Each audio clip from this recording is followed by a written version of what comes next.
નમસ્કાર દર્શક મિત્રો, એગ્રીસ્ટે સ્ટુડિયોમાં હું કલ્પેશ પંડ્યા આપનું હાર્દિક સ્વાગત કરું છું. મિત્રો, આજે આપણે વાત કરવાના છીએ નેશનલ ટેકનોલોજી ડેની. ખાસ કરીને ટેકનોલોજી એમનો ઉત્તરોત્તર વિકાસ થતો જાય છે અને માનવજાત પોતાની સગવડતા માટે આ ટેકનોલોજીનો ઉપયોગ કરતી જાય છે. સાથે સાથે સામાજિક આપણે પ્રગતિ કરતા જઈએ છીએ. આ વિષયની ખાસ વાત માટે આપણી સાથે જૂનાગઢ એગ્રીકલ્ચર યુનિવર્સિટીના એન્જિનિયરિંગ વિભાગના ફૂડ પ્રોસેસિંગ વિભાગના ડૉક્ટર સચિન ભુવા સાહેબ કે જેઓ મદદનીશ પ્રાધ્યાપક છે તે આપણી સાથે ઉપસ્થિત થયા છે. સાહેબ, આપનું સ્ટુડિયોમાં સ્વાગત છે. સાહેબ, ખાસ વાત કરવામાં આવે ટેકનોલોજીની, અને ટેકનોલોજી જે છે એ આપણું એક અંગ બની ગયું છે, કારણ કે માણસ જાત સહજ પોતાના વિચાર અને પ્રગતિની અંદર ટેકનોલોજીનો ઉપયોગ કરતી થઈ છે. અને જ્યારે ચક્રની શોધ થઈ ત્યારથી ટેકનોલોજી એકદમ વેગવંતી બની છે. તો ટેકનોલોજીનો યુગ છે ત્યારે આપણે રાષ્ટ્રીય એટલે કે નેશનલ ટેકનોલોજી ડે ઉજવીએ છીએ. તો આપણે આ દિવસ શા માટે ઉજવીએ છીએ અને એમનું ખાસ મહત્ત્વ શું છે એ વિષયમાં વાત કરીએ.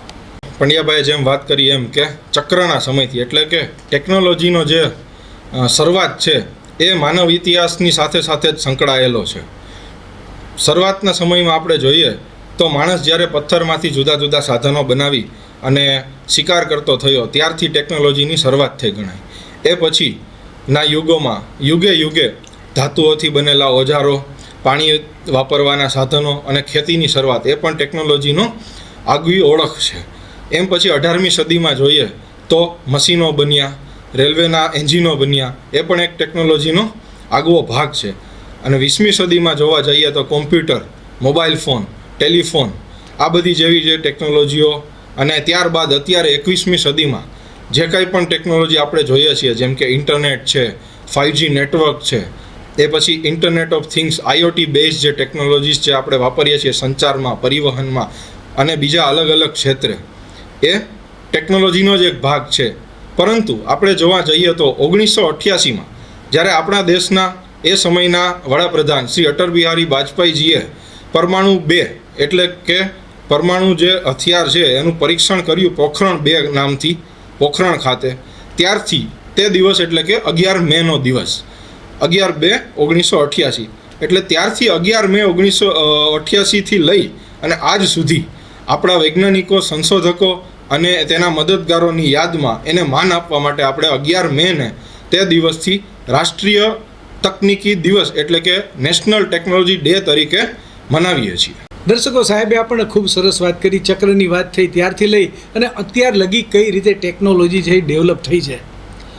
સાથે સાથે શા માટે ઉજવવાની વાત થઈ છે તો એમની અંદર પણ આપણા પરમાણુનું જ્યારે પરીક્ષણ થયું અને એક બહુ મોટી ઉપલબ્ધિ છે. આપણે સ્વયં એમના ઉપર રિસર્ચ કરી અને આપણે આપણી ટેકનોલોજી ડેવલપ કરી છે કે જે આપણા રાષ્ટ્રનું ગૌરવ છે, અને એ દિવસને આપણે ટેકનોલોજી દિવસ તરીકે ઉજવીએ છીએ. સાહેબ, સાથે આપણે જે આ દિવસો ઉજવતા હોઈએ છીએ ત્યારે આ દિવસની ઉજવણી આખા વર્ષ સુધીની હોય છે કે આખું વર્ષ આપણે ચોક્કસ આ પ્રકારના માધ્યમથી આપણે આ વસ્તુની ઉજવણી કરશું.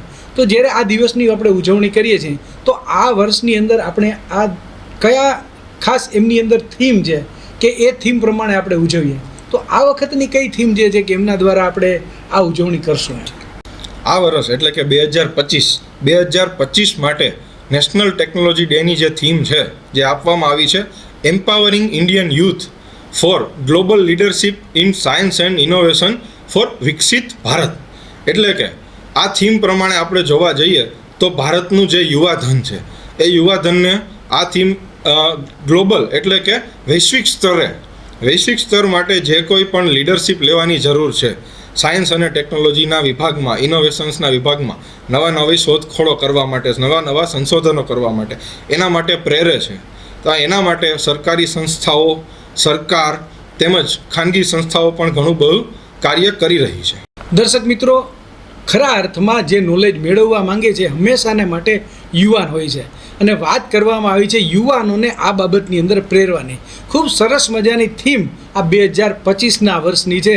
તો તમારે પણ આ ટેકનોલોજીના માધ્યમથી ટેકનોલોજી વિકસાવવામાં, જ્ઞાન જે છે એ અર્જન કરવામાં અને જ્ઞાન જે છે બીજાને આપવામાં, જાગૃતિ કેળવવામાં રાષ્ટ્રના ઉત્થાનમાં આ બધી જ બાબતોનો ઉપયોગ કરવાનો છે.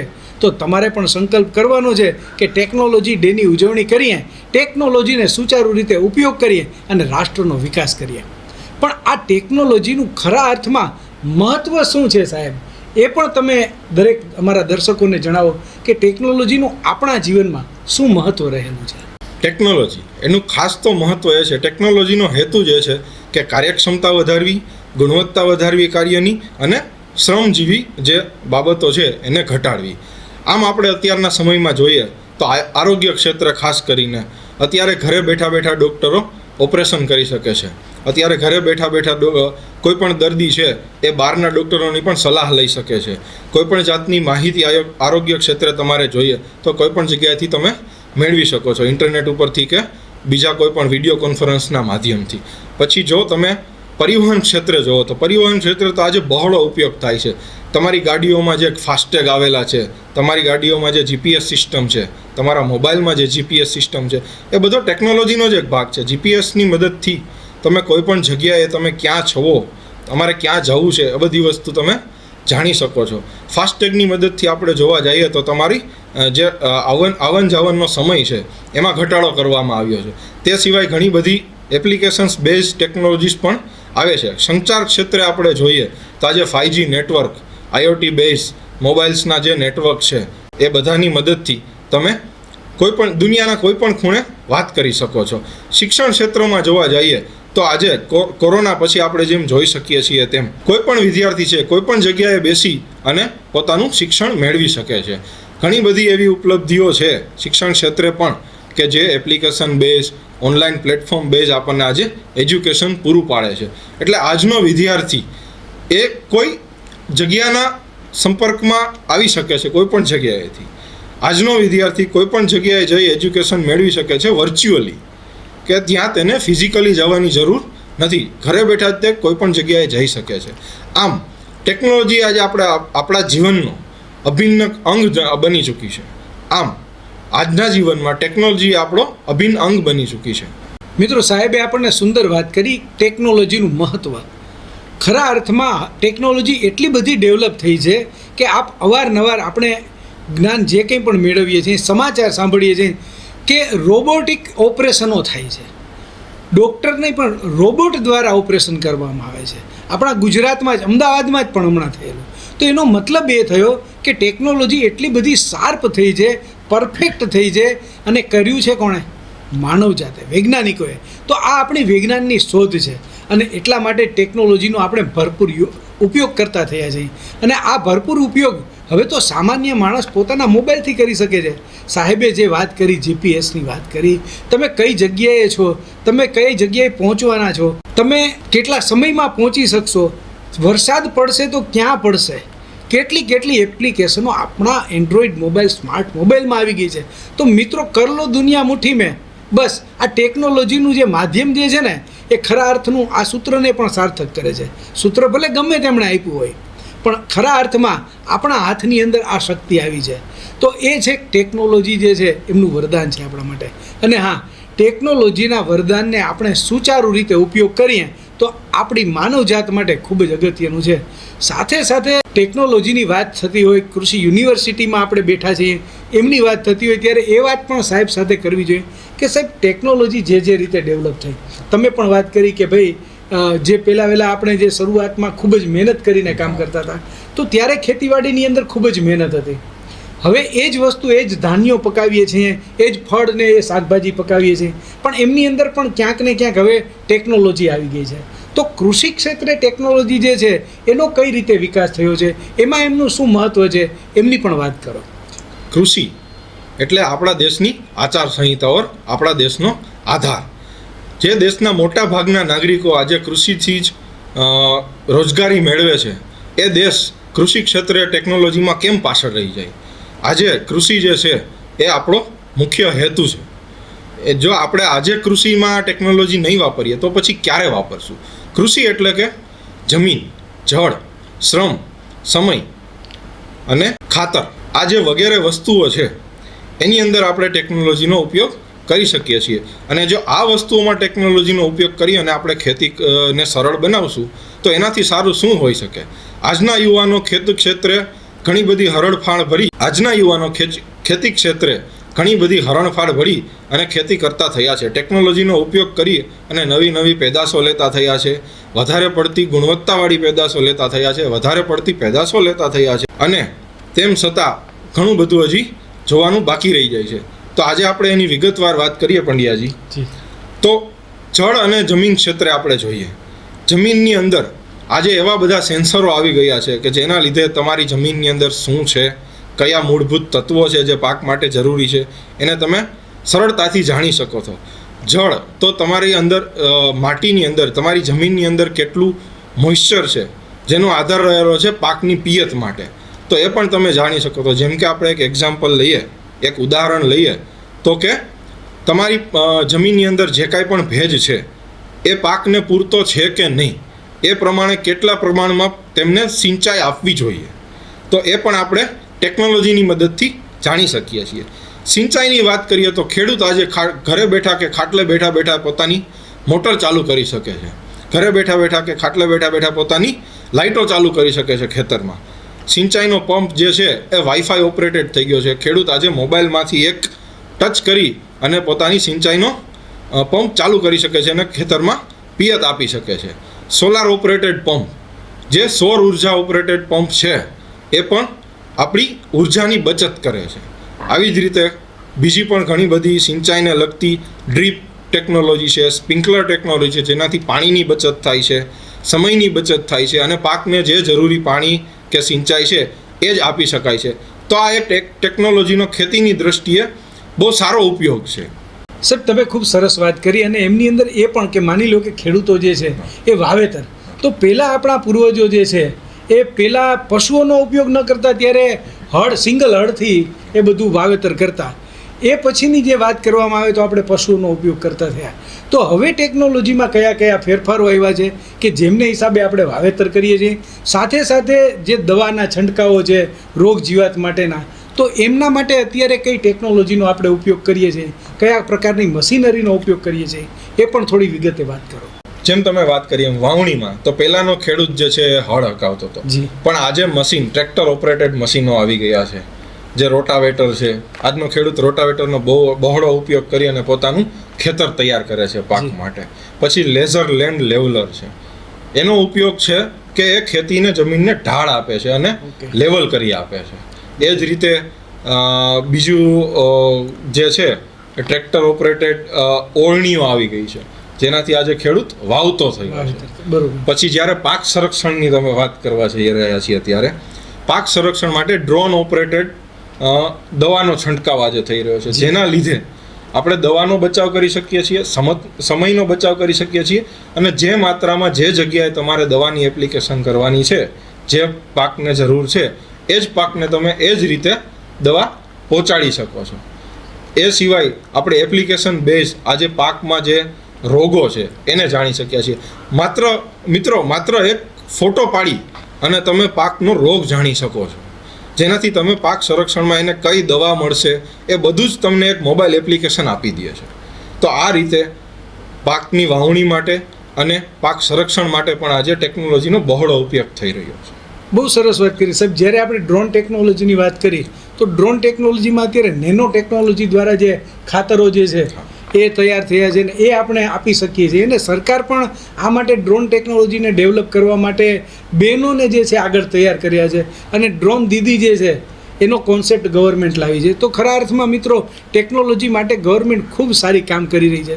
સાહેબ, જ્યારે આ બધી વસ્તુઓનું આપણે ઉત્પાદન થતું હોય છે, એમાં અલગ મશીનરીનો આપણે ઉપયોગ કરીએ છીએ, સાથે આવી બધી વસ્તુઓનું વેચાણ એ પણ એક આપણા માટે બહુ અગત્યની બાબત છે. એમાં આપણે કઈ રીતે ટેકનોલોજીનો ઉપયોગ કરીએ છીએ? મશીનરી જોવો તો આજનો ખેડૂત પાક વાવ્યા પછી લણે છે, અને લણવામાં પણ કોમ્બાઈન હાર્વેસ્ટર જેવા મશીનો આવી ગયા છે કે જે એક જ દિવસમાં તમારા પાકને પૂરેપૂરો લણી અને તમને તૈયાર કરીને આપે છે. એ સિવાય થ્રેસર્સ છે. પછી આજનો ખેડૂત ફળ, ફૂલ અને શાકભાજી માટે એને હાર્વેસ્ટ કર્યા પછી, એટલે કે લણ્યા પછી એમાંથી અલગ પ્રોડક્ટો બનાવતો થયો છે. આજે બજારમાં તમે જોવો તો અવનવી પ્રકારની વાનગીઓ મળે છે જે ખેડૂત પોતે તૈયાર કરે છે. પછી જ્યારે એને વેચાણની વાત આવે છે તો વેચાણની વાત માટે એમેઝોન, ફ્લિપકાર્ટ જેવા માધ્યમોનો ઉપયોગ કરીને ખેડૂતો ઘરે બનાવેલી વસ્તુઓને આજે દુનિયાના ખૂણે ખૂણામાં પહોંચાડતો થયો છે. આજના યુવાનો પણ નવા સ્ટાર્ટઅપ્સ કરી, નવા ઇન્ડસ્ટ્રીઓ કરી અને અલગ અલગ પ્રોડક્ટો બનાવે છે. જાતભાતના કુરકુરિયા જે આપણે બાળકોને ભાવે છે, જાતભાતના પીણાઓ બનાવે છે, ફ્રૂટ અને વેજીટેબલ બે. તો એ બધી વસ્તુઓનો ઉપયોગ, એ બધી વસ્તુઓ બનાવવા માટે ક્યાંક ને ક્યાંક મશીનોનો જ ઉપયોગ થાય છે. એટલે આજના સમયમાં ટેકનોલોજીનો કૃષિ ક્ષેત્રે બહોળો ઉપયોગ કરી અને યુવાનો અને ખેડૂત મિત્રો જે છે એ પોતાની જાતને, પોતાના પરિવારને અને દેશને ખૂબ જ આગળ વધારી રહ્યા છે. મિત્રો, બહુ સરસ વાત કરી સાહેબે કે ટેકનોલોજીના ઉપયોગથી અત્યારે ફાર્મિંગ જે છે એ ખૂબ સારું થયું છે. આપણે પહેલાં વિદેશની વાત કરતા હતા તો વિદેશના લોકોની સાથે અત્યારે આપણે 5G નેટવર્કથી જોડાઈ અને આપણે આ બધા કાર્યો કરી શકીએ છીએ. આજે ખરા અર્થમાં થોડી ઘણી ટેકનોલોજીને જાણતો ખેડૂત પોતે પોતાનું ઉત્પાદન વૈશ્વિક બજારમાં મૂકી શકે છે. સાહેબે ખૂબ સુંદર મજાના ઉદાહરણો આપ્યા. એ પછી ફ્લિપકાર્ટ હોય, એમેઝોન હોય કે પછી પોતાના વોટ્સએપ ગ્રુપ બનાવે તો પોતાનું જે ઉત્પાદન જે છે એ ઉત્પાદન પોતે પોતાના વોટ્સએપ ગ્રુપ દ્વારા પોતાના મિત્રોને આપી શકે છે. અને સાહેબ એક નવી બાબત એમાં આવી છે કે જેમ આપણે ફેમિલી ડૉક્ટર હોય છે એવી રીતે હવે ફેમિલી ફાર્મર થયા કે આ ભુવા સાહેબ જે છે એ સારી એવી એમનું ફાર્મિંગ છે અને ત્યાંથી મને સારી ગુણવત્તાયુક્ત વસ્તુ મળશે તો તમારી પાસેથી જ હું જે છે એ પરચેસ કરવા માટે તમારી સાથે વોટ્સએપમાં જોડાયેલો કે સાહેબ હોય તો મને કહેજો એમ. તો આ રીતે ફાર્મર્સ જે છે એ ટેકનોલોજીના માધ્યમથી એના ઇન્કમના સોર્સિસ જે છે એ ડેવલપ કરી રહ્યા છે. તો આવી સરસ બાબત જે છે એ ટેકનોલોજીથી થઈ રહી છે તો ખરેખર એ બાબત ખુશીની વાત કહેવાય. સર, ખાસ કરીને વાત કરવામાં આવે કે આ વખતની થીમ ખાસ યુવાનોની છે. આપણે અગાઉ પણ શરૂઆતમાં વાત કરી તો ખરા અર્થમાં યુવાનો માટે આપ શું સંદેશો આપવા માંગો છો? યુવાનો માટે આજે એટલો જ સંદેશ છે. આજના નેશનલ ટેકનોલોજી દિવસના 2025નો જે થીમ છે એ છે empowering Indian youth for global leadership in science and innovation for વિકસિત ભારત. એટલે કે યુવાનો, આજે તમને એ જ સંદેશ છે કે આજના દિવસમાં અમે જોઈ રહ્યા છીએ કે તમે દેશ વિદેશમાં જે પાકો છે એને પહોંચાડતા થયા છો.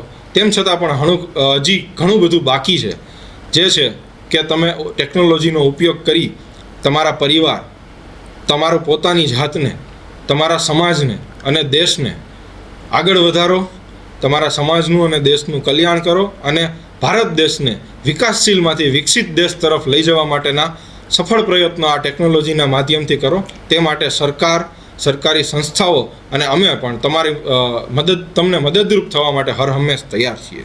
તો મિત્રો, ખરા અર્થમાં તમારી જોડે અમે વાત કરી પણ ઘણા લોકો હજુ પણ આ ટેકનોલોજીનો ઉપયોગ કરતા ન હોય તો એમના માટે સાહેબ તમને એક સીધો પ્રશ્ન કરી લઈએ કે એવા ફાર્મર્સ છે કે જે એમની પાસે મોબાઈલ છે પરંતુ ક્યાંક ને ક્યાંક એ રીલ્સ અને શોર્ટ્સમાં અટવાઈ જાય છે, પણ ખરા અર્થમાં કૃષિ માટે એનો ટેકનોલોજીનો કઈ રીતે ઉપયોગ કરવો જોઈએ, કઈ રીતે શીખાય, ક્યાંથી શીખી શકાય, કઈ રીતે એનો ઉપયોગ કરી શકાય એ પણ અમારા દર્શકોને કહો. જી મિત્રો, તો તમારે જ્યારે ખેતી વિશે અને એની ટેકનોલોજી વિશે જાણવું છે ત્યારે ઘણા બધા માધ્યમો છે. જેમ કે KVKs, કૃષિ વિજ્ઞાન કેન્દ્રો, યુનિવર્સિટીઓ દ્વારા અને સરકાર દ્વારા ઘણી બધી જગ્યાએ કૃષિ વિજ્ઞાન કેન્દ્રો ચાલુ કરવામાં આવ્યા છે. એ સિવાય આત્મા પ્રોજેક્ટ્સ ચાલુ કરવામાં આવ્યા છે. ઘણા બધા સંશોધન કેન્દ્રો નજીકમાં આવેલા છે. પછી મોબાઈલ એપ્લિકેશનો જે તમે હર હંમેશ હાથમાં રાખો છો, એની અંદર નામ જેવી એપ્લિકેશનો છે તો તેની મદદથી તમે ક્યાં વેચી શકો તમારો પાક જે છે એ જાણી શકો છો.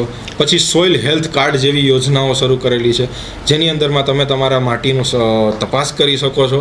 તેમ છતાં તમારું જે હેલ્થ કાર્ડ છે એ સર્ટિફિકેટ મેળવી અને તમે એઝ એ પ્રૂફ રાખી શકો છો અને એના આધારે તમે ખેતી કરી શકો છો. તે પછી કૃષિ યુનિવર્સિટીઓ. મિત્રો, ગુજરાતમાં 4 કૃષિ યુનિવર્સિટીઓ છે એ હર હંમેશ તમારા મદદ માટે તૈયાર છે, તત્પર છે. તે સિવાય તાલીમ શિબિરો યોજાય છે, ઘણા બધા કાર્યક્રમો યોજાય છે, ગામડા લેવલે પણ ઘણી બધી શિબિરો યોજાય છે. પછી યુટ્યુબ આજના સમયમાં એક એવું માધ્યમ છે કે જેની મદદથી તમે કોઈ પણ વસ્તુ શીખી શકો છો. અને તેમ છતાંય સરકારી સંસ્થાઓ આ બધી અને એને સંલગ્ન જે વેબસાઇટો છે એ બધી તમે ઇન્ટરનેટ ઉપરથી પણ ખેતી અને તેની ટેકનોલોજી વિશેની માહિતી મેળવી શકો છો. મિત્રો, સાહેબે આપણને ખૂબ સરસ વાત કરી. હવે આપણે કોઈને બહાનું નહીં આપી શકીએ કે મને કીધું નહીં, મને ખબર નહોતી, મારે આમ કરવું જોઈએ, પણ મને કોઈએ નોલેજ ના આપ્યું. મિત્રો, જે વ્યક્તિને જરૂરિયાત છે ને, ભૂખ લાગે ને, એ રસોડું શોધે. જો ખરા અર્થમાં તમને ટેકનોલોજી માટેની ભૂખ લાગે, તમે કંઈક નવું કરવા માંગો, તો તમારે ખરા અર્થમાં ટેકનોલોજી સ્વીકારવી જ પડશે. આધુનિક ટેકનોલોજીનો ઉપયોગ કરવો પડશે, સુચારુ રીતે ઉપયોગ કરી અને તમારે આગળ વધવું પડશે. પણ આમની અંદર પણ તમારે કંઈ પણ નોલેજ જોતું હોય તો સાહેબે વાત કરી કે આટલી સંસ્થાઓ કામ કરે છે. ત્યારે વાત કરીએ કૃષિ યુનિવર્સિટીની. મિત્રો, ગુજરાત રાજ્યની અંદર 4 યુનિવર્સિટી આવેલી છે, જેમાં સૌરાષ્ટ્ર ઝોનનું કામ કરતી હોય તો આપણી જુનાગઢ કૃષિ યુનિવર્સિટી જુનાગઢ છે. ખેડૂતો માટેના અવનવી શોધ સંશોધન કરે છે, અભ્યાસ કરાવવામાં આવે છે, સાથે સાથે ખેડૂતોને નવી તાલીમો આપીને ખેડૂતોને તૈયાર કરવામાં આવે છે. કારણ કે આધુનિક ખેતીમાં આપણે હરણફાળ ભરવાની છે, આપણે ખાસ કરીને હરિત ક્રાંતિ કાયમીને માટે ટકાવી રાખવાની છે. અને એટલા જ માટે એગ્રીકલ્ચર વિભાગ જે છે એ ખૂબ કામ કરી રહ્યું છે. ત્યારે સાહેબ, ટૂંકમાં એ પણ જણાવો કે આપણી કૃષિ યુનિવર્સિટી આ ક્ષેત્રમાં કઈ રીતે લોકોને, ખેડૂતોને ઉપયોગી થઈ રહી છે. તો આપણી કૃષિ યુનિવર્સિટી એટલે કે જુનાગઢ કૃષિ યુનિવર્સિટી એ છે એ જમીન અને જળ એને આધારિત તમને માહિતી આપે છે. જમીન અને તમારા જે જળના સ્ત્રોતો છે એની તપાસ કરી આપે છે. વખતો વખત શિબિર, તાલીમ કાર્યક્રમો અને શિબિરો યોજે છે. ગામડા લેવલે પણ કૃષિ યુનિવર્સિટીના અધિકારીઓ છે જે જઈને ખેડૂતોને માહિતી આપે છે. તેમ છતાં મશીનરી નિર્દેશનો માટે ના ડેમો દિવસો યોજે છે, કૃષિ મેળાઓ યોજે છે. અને એ સિવાય પણ હર હંમેશ યુવાનોને સ્ટાર્ટઅપ માટેના મેન્ટરિંગના જે કોર્સો છે, સર્ટિફિકેટ કોર્સો છે, એ બધાની તાલીમો યોજે છે અને તેમને સર્ટિફિકેટ પણ આપે છે કે જેને આધારે તેઓ પોતાનું સ્થાન માર્કેટમાં મેળવી શકે. તો આ જ રીતે કૃષિ યુનિવર્સિટી જે છે એમ, અને કૃષિ યુનિવર્સિટીના જે અલગ અલગ વિભાગો છે એ ખેડૂત મિત્રો અને યુવાન મિત્રો માટે હર હંમેશ તત્પર છે, તેમને મદદરૂપ થવા માટે હર હંમેશ તત્પર છે. અને કૃષિ યુનિવર્સિટી એટલે કે જુનાગઢ કૃષિ યુનિવર્સિટીના દરવાજાઓ ખેડૂત મિત્રો અને યુવાનો માટે હર હંમેશ માટે ખુલ્લા છે. મિત્રો, ખૂબ સરસ મજાની વાત કરી. કૃષિ યુનિવર્સિટી કઈ રીતે કામ કરે છે. અહીંયા શિક્ષણ પણ આપવામાં આવે છે, તાલીમ પણ આપવામાં આવે છે, ખેડૂતોને તૈયાર પણ કરવામાં આવે છે. બિયારણની વાત કરવામાં આવે તો બિયારણ પણ વેચવામાં આવે. સર્ટિફાઈડ બિયારણ હોય કે ટ્રુથફુલ બિયારણ હોય એમની પણ વાત કરવામાં આવે. મિત્રો, ખાસ તમારે કૃષિ યુનિવર્સિટીની વેબસાઇટમાં જશો તો તમામ પ્રકારનું માર્ગદર્શન જે છે કૃષિ યુનિવર્સિટી આપે છે. આ એક એવી પારદર્શક યુનિવર્સિટી છે કે અહીંયા વિવિધ પ્રકારના પ્રકલ્પોની તાલીમ પણ આપવામાં આવે છે અને એ તાલીમ દ્વારા ખેડૂત જે છે એ આવક જનરેટ કરી શકે છે. મિત્રો, વાત કરવામાં એક નાનકડી વાત કરી દઈએ કે તમે જે કંઈ પણ પાક લ્યો છો તો એમની અંદર સંકલિત પાક છે એ તમે કરો, એક સાથે કામ, અલગ અલગ પાકોને મલ્ટી ક્રોપિંગ કરો. આ બધી બાબતો, ઘનિષ્ઠ પદ્ધતિથી વાવેતર, આ ઉપરાંત તમને પાકની અંદર જે છે એ વચ્ચેની બાજુમાં જે આપણે પાક લઈએ છીએ તો એ તમામ પ્રકારની બાબતો જે છે એ અલગ અલગ અભ્યાસ કરી અને વૈજ્ઞાનિકો તૈયાર કરે છે. ખાસ કરીને રોગ જીવાત માટેનું માર્ગદર્શન, આ બધી જ બાબતોની ટ્રેનિંગ કેવીકે દ્વારા માર્ગદર્શન તમારા નજીકના વિસ્તારોમાં આપવામાં આવે. તો આ પ્રકારની તમામ કામગીરી કરવામાં આવે છે. અને ખેડૂતો માટે તો કૃષિ યુનિવર્સિટી છે ને એ યાત્રાધામ છે.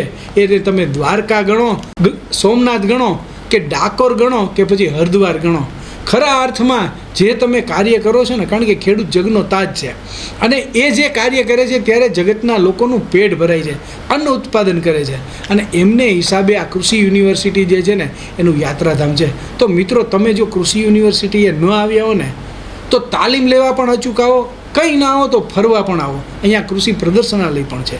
અને મિત્રો, અમે તમારી જોડે અત્યારે જે ટેકનોલોજી ડેની વાત કરીએ છીએ ને, તો સાહેબ ખરા અર્થમાં આ ટેકનોલોજીના માધ્યમથી જ આપણે આ લોકોને અત્યારે મળી રહ્યા છીએ. તો મિત્રો, કૃષિ યુનિવર્સિટી અમારી જુનાગઢ એક તમારા લોકો માટે આ ટેકનોલોજીના માધ્યમથી અમે તમને માર્ગદર્શન આપીએ છીએ ને, એ પણ આજના ટેકનોલોજી ડે માટેની ઉજવણીનો ભાગ છે. તો મિત્રો, તમે ટેકનોલોજીને સ્વીકારો, ટેકનોલોજીની સાથે આગળ વધો અને એમની અંદર જ સમગ્ર રાષ્ટ્રનું કલ્યાણ છે. તો મિત્રો, ખરા અર્થમાં આપણે સાહેબનો આભાર માનીએ. સાહેબ, તમે આજે સ્ટુડિયોમાં પધાર્યા અને દર્શકોને ખૂબ સરસ મજાની વાત કરી.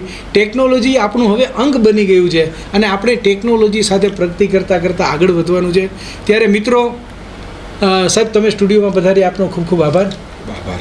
અને મિત્રો આવી જ રીતે અમારા કાર્યક્રમો જોતા રહેજો અને હા બીજા તમારા જેવા મિત્રોને આ કાર્યક્રમ શેર કરતા રહેજો.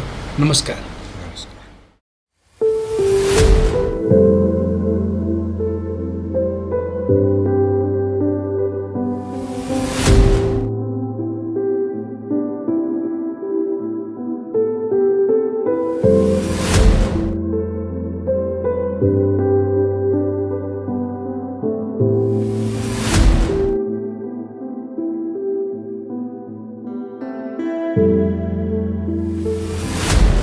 thank you